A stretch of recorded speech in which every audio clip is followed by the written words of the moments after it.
Hello, welcome to You've Seen It Before, movie reviews with connections in mind. Well, as we tick off the final hours of 2022, as it stands right now, a little under 5 hours away from 2022, it's that time of year again, where we look back on the year that was, both in movies and in TV, and see what was the best, what was the worst, and the vast majority of which was just okay, where they land on that spectrum of just okay. And this is where I also give a preview as to what I'm going to be reviewing in 2023.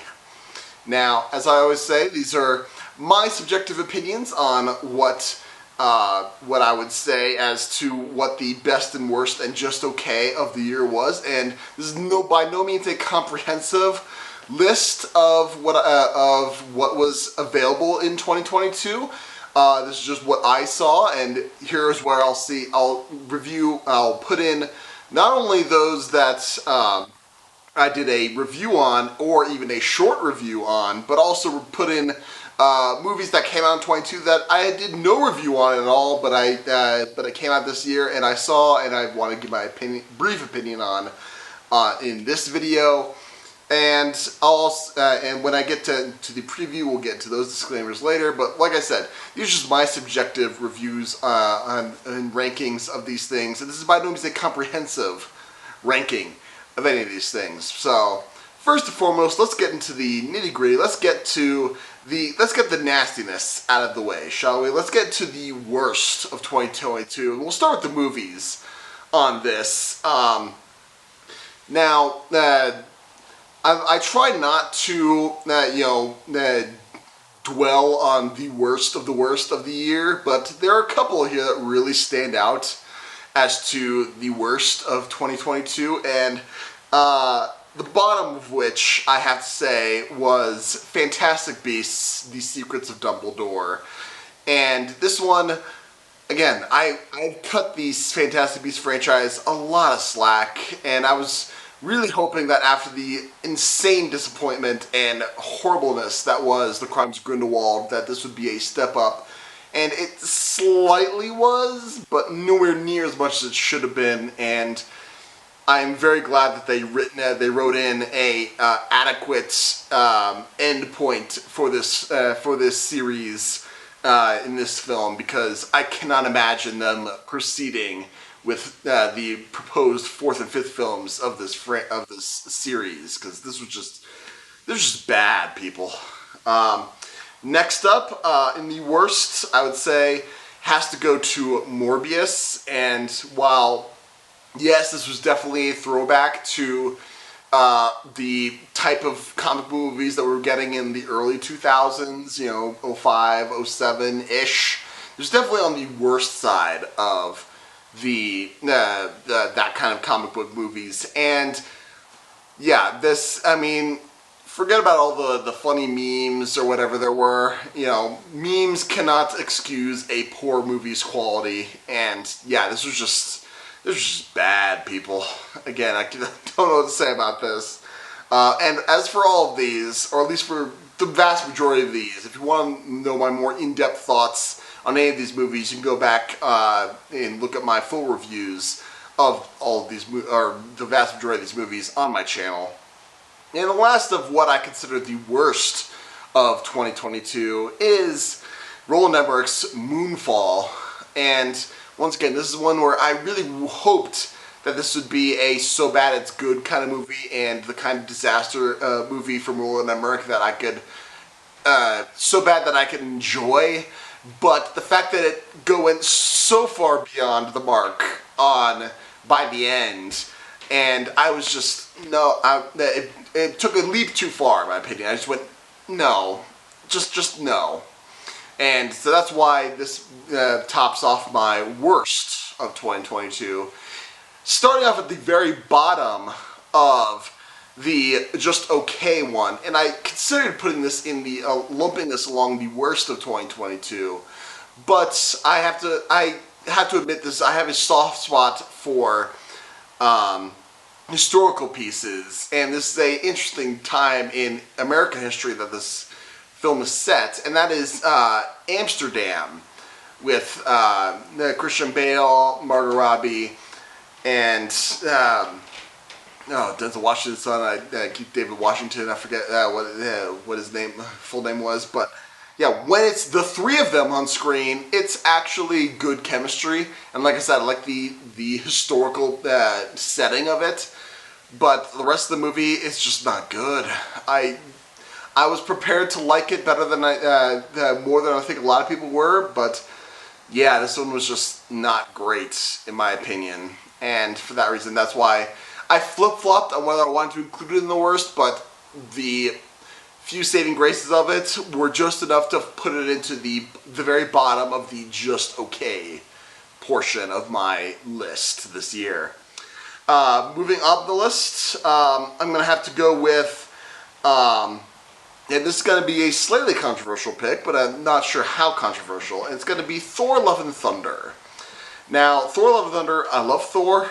I mean, Marvel, there's some good action scenes in this, but yeah, the humor, it just went on so long, and there's some bizarre editing choices, and this is the kind of movie where the humor very much overstays its welcome. And yeah, it is okay. It's not bad per se, but I'm not going to be rewatching this nearly as much as I am going to be, Thor Ragnarok or any of the other Marvel movies. So that's why it gets that ranking. Next up is Death on the Nile. Now, I'm a sucker for historical pieces, and there's some great cinematography in this, and I like the acting in this, especially from Kenneth Branagh, but and this may be the novel's fault, but I just didn't appreciate the fact that it revealed who the killer was immediately, and then tried its darndest to get, oh no, the obvious choice isn't it, it's just this and this and this, and then by the end it's like, oh no, it was the obvious choice. It's like, no, that's not how you do a twist ending. I'm sorry. So that's why I put it on that list. Next up on the list is one that I didn't do a full review on, and that is Enola Holmes 2, which was released on Netflix. And much as I mentioned the first Enola Holmes, and I believe that was, I don't know if that was last year, that may have been the 2020 list. I thought the original Enola Holmes was cute. It was just alright. And for Enola Holmes 2, it's like, yeah, it was cute. It was just alright. And it was just compelling enough to watch. And, again, sucker for a historical piece. There's some interesting historical context here with the historical truth behind the matchstick women. Learn about them, and so there's that as well. But again, that's why I lump it in with the just okay pile, and that's why this is the whole wide spectrum of just okay. Next up on the list is Sonic the Hedgehog 2. I really thought the original Sonic the Hedgehog, the first one from 2020, was a surprise. It was a pleasant surprise. I was quite pleasantly surprised by how good it was and how wholesome it was, and I was really looking forward to introduction of Tails and Knuckles and going further into the games world of Sonic with these new movies, and we do get that, and I did enjoy those bits, but there's enough extra in this movie that dragged it down.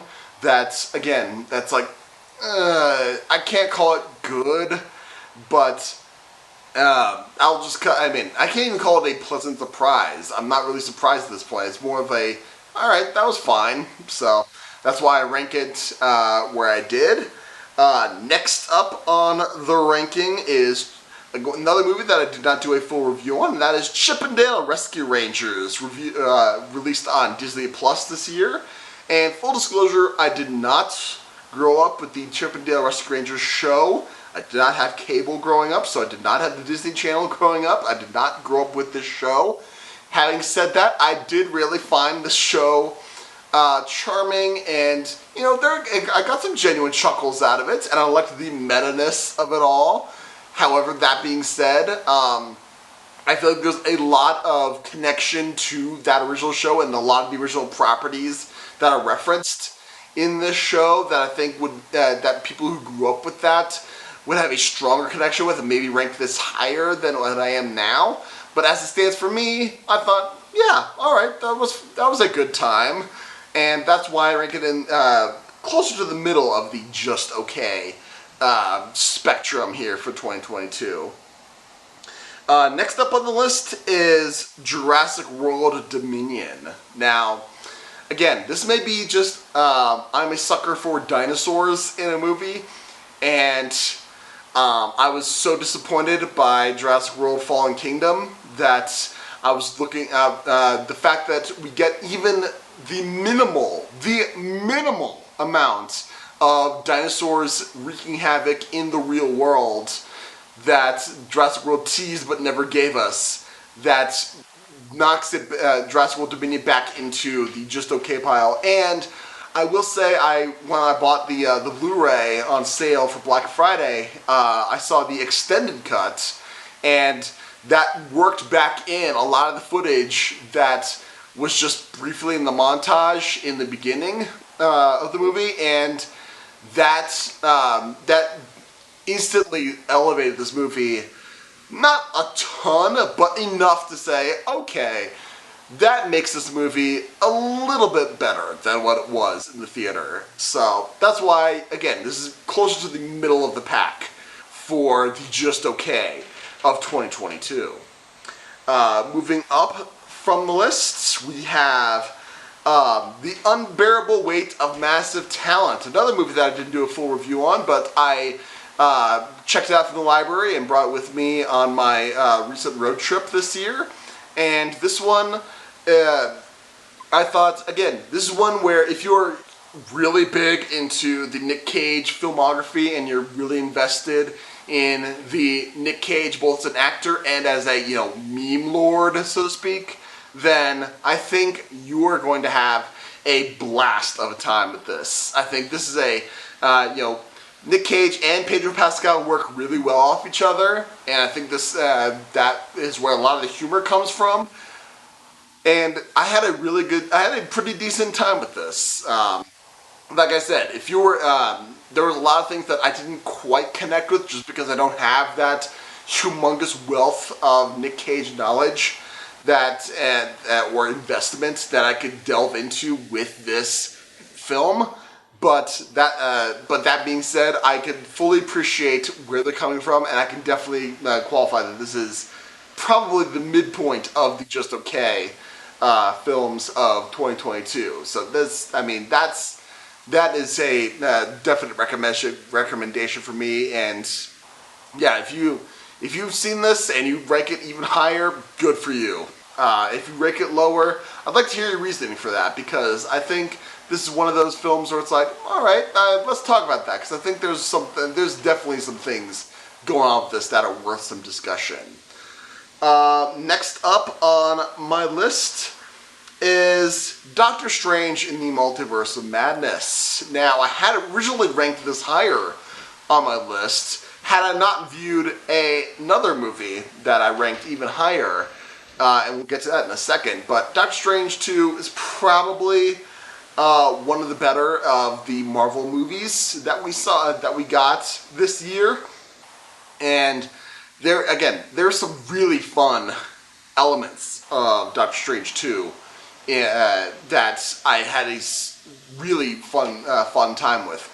But the reason why I had to lump it in with the just okay pile and the just above the midpoint in the just okay pile is just because they could have gone so much more with this, and I was really hoping that they would, especially given what was established in Loki, that what was going to happen with the multiverse. I mean, we could have gone so much more with that.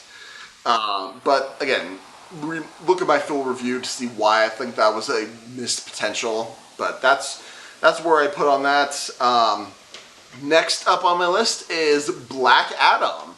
This is one where, again, just like Morbius was a throwback to original, early 2000s comic book films, the bad kind, Black Adam is a throwback to the early 2000s comic book movies, the fun kind, where yes, it's not MCU caliber, it's not even, DCEU caliber fully, but it's that kind of throwback where, yes, these are the kind of cliches, but these are the fun cliches that we're having. And I'm having fun watching, Dwayne Johnson, throw people around and beat up the Justice Society. And, it's a fun time. I'm not looking for anything deep with Black Adam on this one. So that's why, I throw that in the upper level of just okay for 2022. Next up is Slumberland. Now, this was released on Netflix right before the Thanksgiving, and this is one where I didn't realize it when I clicked on it. I didn't realize when I watched it on the previews, but this is a remake of another adaptation of the Little Nemo franchise. There was the Little Nemo cartoon in the 80s that was long in gestation. There was, of course, the Little Nemo comics, which I believe were from the 20s, I want to say. But this is one where, Jason Momoa is, a dream spirit leading this little girl through her trauma and into Slumberland, and where she's trying to, see all the wonders of Slumberland and, the dream world as it is. And this is one where I was having a lot of fun looking at, there's actually a lot of interesting parallels with it. This is like the kids' version of Inception in a way. And that's not a bad thing, because there's a lot of fun to be had with this movie. And yes, it's aimed at a younger demographic, but I still had a good enough time with this. And I would recommend seeing for anyone who has, is that young at heart. And yes, you'll see some of the twists coming, but it's an imaginative world, and it's definitely fun to experience this world as we go through it. So that's why I lump it in with the top half of the just okay pile of 2022. Next is, like I said, the one where if I had not seen this, I would have ranked Doctor Strange in the Multiverse of Madness higher. But I had to see Everything Everywhere All at Once, and my gosh, this movie took full advantage of the multiverse concept, and this is just bonkers. I mean, there's, I had to see this, 10 different times to see everything that's in this, shown on screen. There's so much, even, frame by frame to catch all the things going on. And while, yes, it is definitely a confusing film, especially on the first go-around, there's so much potential here with the multiverse concept that Doctor Strange 2 really should have taken advantage of. And you can go full depth into the artistic statements behind this and the characters, and what's being said with the characters and with the settings and all that. And that's definitely worth a conversation. But for my mind, this is definitely the best multiverse film of 2022. And definitely why it ranks near the top of the just okay pile of things. I don't consider it one of the best of 22. Again, this is my subjective rankings, but for my mind, this is definitely a lot closer to the best than a whole host of others that came out this year. Next is Black Panther: Wakanda Forever, and this is one where, again, I have to just respect the fact that this movie was as good as it was, given the tragic circumstances, the impossible circumstances the filmmakers were given with the death of Chadwick Boseman, and the fact that that the film was as good as it was, and will I consider it as good as the original Black Panther? I would say yes, if not better than in some ways, because I think this is a lot more focused, and in my mind, I think the main characters, there's a couple of main characters, but the main characters are as interesting, if not more interesting than the side characters, whereas I think the original Black Panther, I think the side characters overwhelmed or are more interesting than the main character, which was T'Challa. So that's why I put Black Panther near the top. And the top of the just okay pile, for my mind, is Bullet Train. This is one where I really need to see it again just to catch all of the little nuances that were seeded throughout, because this film takes full advantage of the, alright, let's play a sequence of events, alright, rewind, let's switch to another character's viewpoint, then play it again, rewind, another character, play it again, and again, that's kind of an Ocean's 11 kind of vibe, but I love how this film was put together, and the fact that it dropped, Thomas the Tank Engine as a legitimate plot point, just made my, inner 4-year-old giggle. So that's why I put the Bullet Train at the top of the just okay pile of 2022. Now let's get into the 3 top movies that I saw that were the best of 2022. And starting with number 3 is Avatar: The Way of Water. Now, this is one where you definitely need to see it in 3D. If you can see it in IMAX 3D, definitely go ahead and do that, because while it seems like a dig at the film to say, oh, it's more of a spectacle film than a plot film, the spectacle is so darn good that I think it's worth, a relatively shallow plot in order to experience these visuals, because my gosh, these are some of the best visuals that I've ever seen on a big screen. And knowing that, the 3D technology has gotten that much better in the 13 years since the original Avatar came out, and knowing the behind-the-scenes story that some of these actors had to spend, 7 or 8 minutes per take on underwater on some of these shoots, that just makes it, how do you make this thing? I'm very much, when I buy the Blu-ray for this when it comes out, am going to dig into the behind-the-scenes videos of this, find out how the heck they made this. And this is going to be one where it's like, this is just phenomenal. So that's why this is Avatar: The Way of Water is number 3 for 2022. Number 2 is The Batman. And this is one where I was initially very skeptical as to what was going to happen with, Robert Pattinson as Batman and how things are going to go, and, another reboot of Batman, how it's going to go. But man, this is one where they really knocked it out of the park with, Batman as, Robert Pattinson is not only a good Batman, not only a decent Bruce Wayne, but they carve their own path. They fire missiles and blast their own path with this. And this is one where, Gotham has its own unique identity. Each character, each version of Batman and the Riddler and all these other people have their own unique identity. And it is definitely worth the price of admission to see Batman. And this is definitely one where I'm very happy that I saw it on a big screen, and I'm glad to see it multiple times at that. But, of course, there's the number 1 movie, and it is of my favorites of 2022, and that is Top Gun Maverick.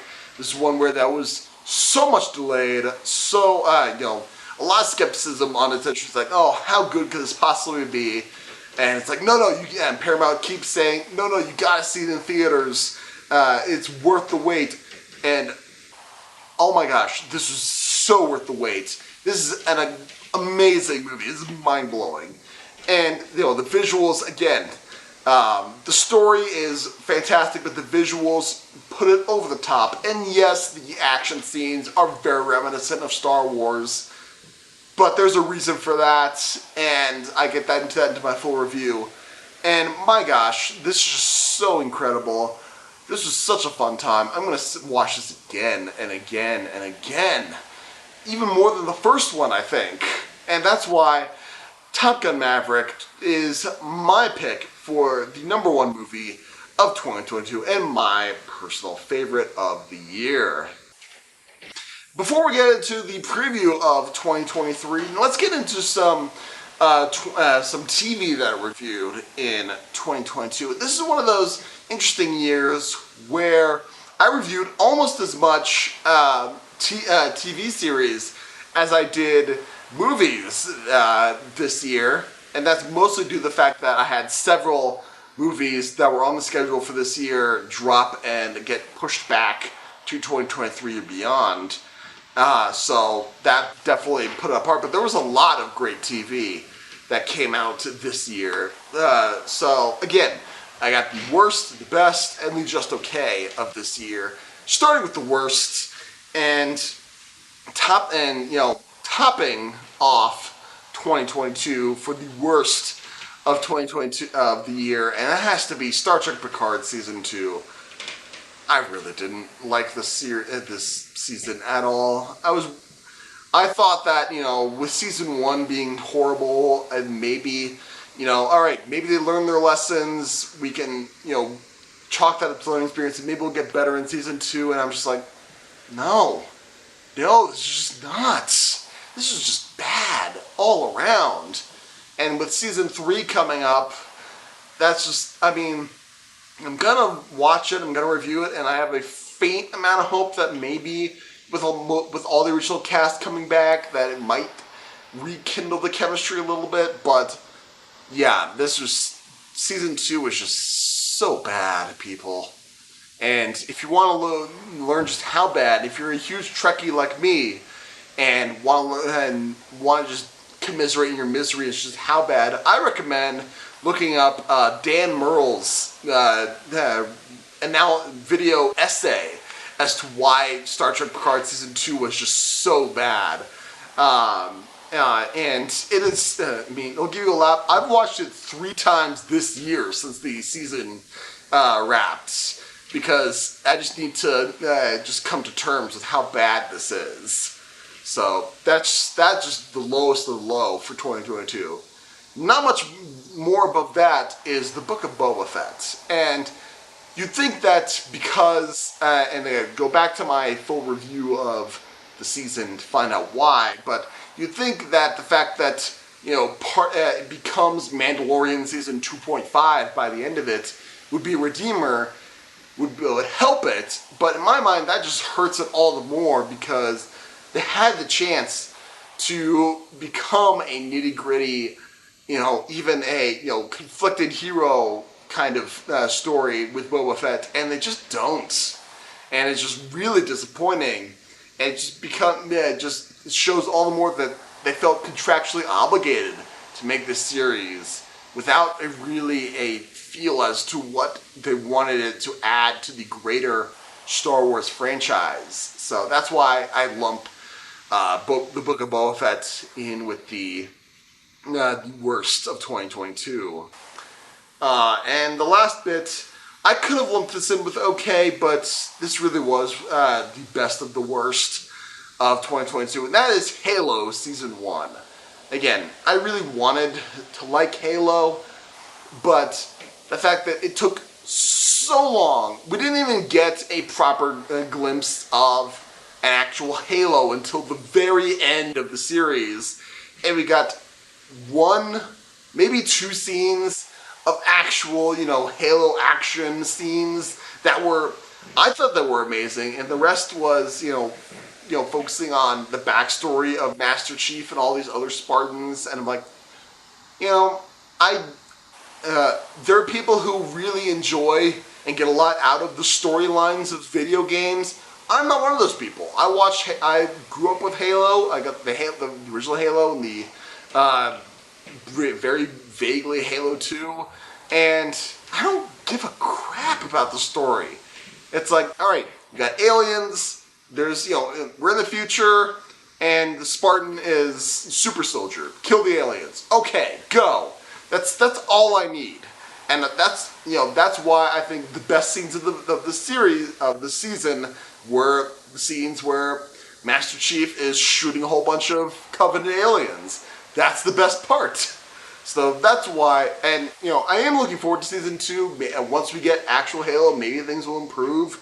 But again, that's why I lump Halo Season 1 with the best of the worst of 2022. Now let's get into the just okay pile. Starting with the bottom of the rung of just okay is She-Hulk Attorney at Law. And I'm not going to spend a whole lot of time on this. I'm just going to just sum it up by saying, I'm glad that Marvel is experimenting more with Phase 4, and the fact that they made this more of a comedy is something it's a worthy experiment to have.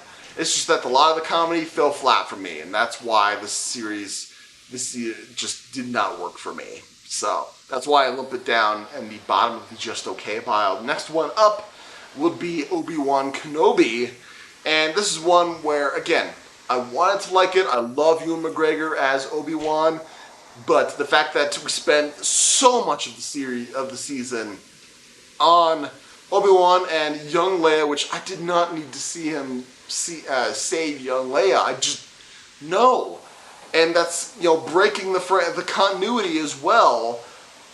And I do take the continuity relatively seriously as far as the movies go.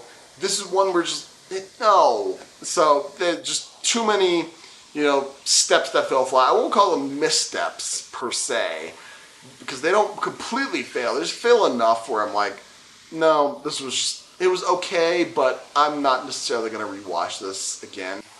So that's where I rank Obi-Wan Kenobi. Next up is Star Trek Prodigy Season 1, or at least the first half of Season 1. I've yet to see any of Season 1.5 that's been airing so far. And, what I saw of Star Trek Prodigy, it was good. It was a, good, kids' introduction to Star Trek. And it's definitely a product of the 2020s. But I'm not a humongous fan of it.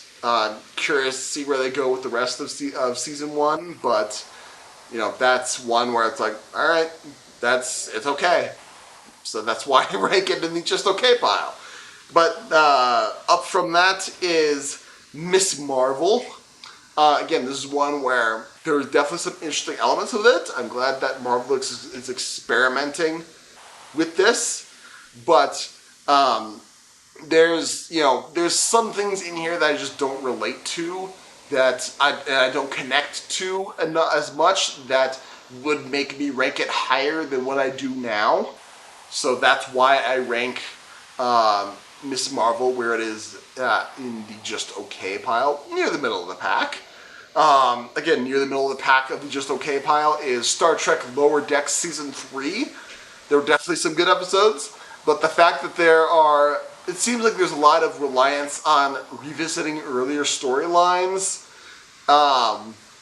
And revisiting early storylines is good, and it's not necessarily a bad thing, but the fact that they're doing it so much in the season, I think like 3 or 4 out of the 10 episodes of the season were revisits of earlier episodes, storylines.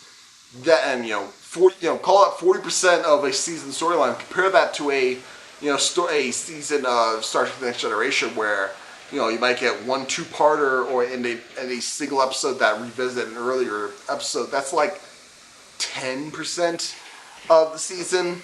It felt like a bit much to me. So that's why I rank Star Trek Lower Decks Season 3 the midpoint or slightly above the midpoint of the just okay pile. Next is Moon Knight, which, again, this was a fun series. I liked the twists and turns with it. Again, we'd like to experiment on it. Where I think it falls apart is the fact that where it feels like it is obliged to give us the Marvel ending in the final episode, the big boss battle between, the 2 giant CGI creations by the end. And it didn't need that. I was having much more fun with it being like a Marvel psychological thriller, all encompassing, ancient Egyptian mythology. I liked that bit. I liked it a lot. And you just kind of had that ending, and kind of knocked it down back into the just okay pile for me. The upper tier of just okay, mind you, but just okay. Next on the just okay pile is the Guardians of the Galaxy Holiday Special. It was delightful. It gave us exactly what we wanted to have for a Guardians of the Galaxy holiday special. And the fact that it did that and it gave us more Guardians of the Galaxy was enough to give it in the top tier of the just okay pile for me. And topping off the just okay pile for me, it very well could have been in the best of 2022, but there were a couple of things that knocked it just below the line of good, of best, really, for 2022, and that is Star Trek Discovery Season 4. There was a lot of great storylines with this, but I think that it could have tweaked some of the character things better, and some of the character decisions, it felt like, some of the writing was done in such a way as to pad the episode count and extend the storylines that should have been resolved a lot quicker. So that's why I think it just bumped it just under the best of 2022, and that's why it's the top of the just okay for this year. And that's why when we get into the best of 2022, we get into number 4, which is Stranger Things Season 4. This is by far one of the best, if not the best, season of Stranger Things that we've ever gotten. And I am so excited for what we're going to get in the 5th and presumably final season. And Duffer Brothers, I really hope it doesn't take you 2 full years to get us the next season, because I'm really looking forward to who lives and who doesn't, and how you top this, let's just say. So that's number 4. Number 3 is Star Trek Strange New Worlds. This is one where I think this is probably the best new Trek that we've had this in the new Trek era. Lower Decks definitely has its moments, but Strange New Worlds, from what I've seen this season, is definitely one where it recaptures the spirit of classic Trek more than any of the other ones that we've seen so far in this new Trek era. And I think this is one where definitely you should check that out. If you're a Trekkie like me, you'll appreciate, the old Trek references. Some of the, you'll appreciate the evolution of characters that we've seen in the original series in such a way that it doesn't take away from what they were in the original series, and expansion of lore in such a way that it doesn't contradict anything that came before. It shows, for the most part, there is, it does show that the writers do care about Star Trek, and they do, they have reverence for Star Trek that came before, and that's what I appreciate. Number 2, in my mind, is The Lord of the Rings, The Rings of Power. This is one where I was initially skeptical, and definitely the earlier episodes of Season 1 were very slow and very exposition heavy and very setup heavy. And I'm like, alright, where are we going to do this? The fact that, things don't really start to get going until episode 6 out of 8 is a bit of a, on the surface is a bit of a thing, and hopefully they'll clean that up in seasons 2 and beyond.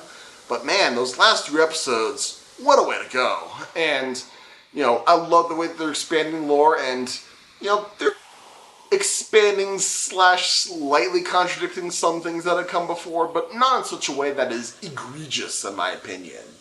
And this is it's not wholly bound to Lord of the Rings that came before, whether that be The Hobbit or the original Lord of the Rings trilogy, but it gives a solid prequelness and is a solid supplement to those movies that I think I'm very excited to what is going to come with the upcoming seasons, and I'm very bummed that Season 2 is probably not going to come until 2024.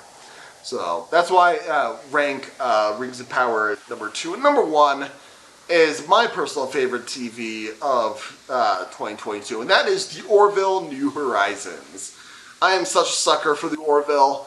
I love Seasons 1 and 2. Season 3, yes, it had its differences, and some changes that it made are not quite what I would have liked to see, but none of it was bad in my opinion. And this is such a fun ride through it, and I'm glad to see Ed Mercer and the crew of the Orville back at it after yeah, the last thing was 2018, I want to say, and we were going to get the new season in late 2019 or then early 2020 before everything shut down. So I've been waiting for new Orville material for nigh on 3 years, and the wait was worth it. They did so much more, and it would be such a shame if this last season is going to be all we see of the Orville under the new Hulu Disney Plus regime. Please, Disney, please give us more of the Orville in the coming years. This is so good. So, Orville New Horizons is the best of TV, at least that I saw, in 2022. So now that I've given you my subjective rankings of movie and TV that I saw and reviewed in 2022, let's give you a brief preview into what I'm going to be reviewing, both movies and TV, in the upcoming year of 2023. Start with movies in date order, and like I said the last couple of years, we're still very much in a time when even big studio tentpole movies can be shifted around and shifted back without short notice. All of these are subject to change, and I might add movies that aren't quite on my radar yet throughout the year. So keep that in mind. This is a mostly, but not comprehensive list of what I'm going to be reviewing for 2023. So to start with movies, we have Ant-Man and the Wasp. Yeah, Ant-Man and the Wasp, Quantumania, starting in February 17th, followed by Cocaine Bear, February 24th. Shazam! Fury of the Gods, March 17th. John Wick, Chapter 4, March 24th. Dungeons & Dragons, Honor Among Thieves, March 31st. The Super Mario Bros. Movie, April 7th. Guardians of the Galaxy Volume 3, May 5th. Fast X, May 19th. Spider-Man Across the Spider-Verse, June 2nd. Transformers Rise of the Beasts, June 9th. The Flash, June 16th. Indiana Jones and the Dial of Destiny, June 30th. Mission Impossible Dead Reckoning Part 1, July 14th. Oppenheimer, July 21st. The Marvels, July 28th. The Meg 2, The Trench, August 4th. Gran Turismo, August 11th. Blue Beetle, August 18th. KRAVEN the Hunter, October 6th.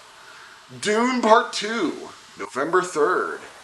Ghostbusters Afterlife sequel, yet untitled, December 20th. And Aquaman and the Lost Kingdom, December 25th. And for TV, I don't have a lot of dates for a lot of these. And again, there are a lot of TV shows that might pop up that aren't yet on my radar yet, and I may add to this. Or some might get pushed back and I might, have to strike it for this year. But this is what the list of TV shows that I'm going to be reviewing for 2023, which includes Star Trek Picard Season 3, Star Trek Discovery Season 5, Star Trek Strange New Worlds Season 2, What If Season 2, Loki Season 2, Secret Invasion, Ironheart, Agatha Coven of Chaos, and The Mandalorian Season 3. Again, this is not a comprehensive list of everything that I'm going to be reviewing in 2023. Like I said, things might drop off or add on to the schedule as the year goes on. But this is just to give a brief preview as to what might come up. Thank you so much for watching, everyone who watched my channel in 2022. I hope you had a good time. I hope I gave you all a good analysis of what I saw as to what came before. And I hope you appreciate my viewpoint. Again, I'm trying not to, bring my own expectations into these movies. I'm trying not to crib from what other people say about these movies. And if you disagree with me, that's totally fine. It's your opinion. But if you agree with me, great. I'm glad you agree with me. I just hope you agree with me because, you agree with the points that I make, not just because you like me or, you think that that's the side that you have to take. That's just how I think it is. And going into 2023, I hope that we all have a great new year full of opportunity, possibility, and strange new worlds and frontiers to explore. So thank you so much for watching. Hope you're toasting the new year safely, and I'll see you next year. And just remember, you have seen it before.